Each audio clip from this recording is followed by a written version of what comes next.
தலைவர் தமிழிசை சவுந்தரராஜன் செய்தியாளர்களை சந்தித்து வருகிறார். சிகிச்சைகள் பலனளித்து அவர்கள் மீண்டு வந்திருப்பதையும் நாங்கள் அனுபவபூர்வமாக பார்த்திருக்கிறோம்.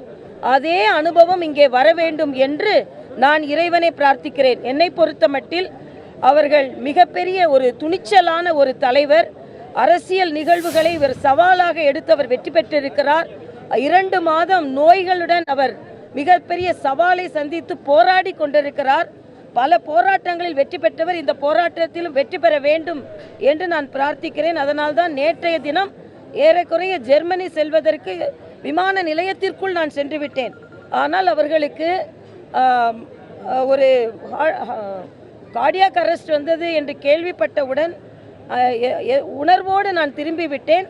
இன்றுவரை நான் பிரார்த்திக்கிறேன். தமிழகத்தில் உள்ள தலைவர்கள் மட்டுமல்ல, தொடர்ந்து மத்திய அமைச்சர்கள், எங்களது அகில பாரத தலைவர் எல்லோரும் தொடர்ந்து தொலைபேசியில் நிமிடத்திற்கு நிமிடம் அவர்களின் உடல்நிலையை பற்றி விசாரித்து கொண்டிருக்கிறார்கள். அதனால்தான் நாங்கள் இங்கே வந்து அவர்கள் உடல்நிலையை விசாரித்து சென்று கொண்டிருக்கிறோம்.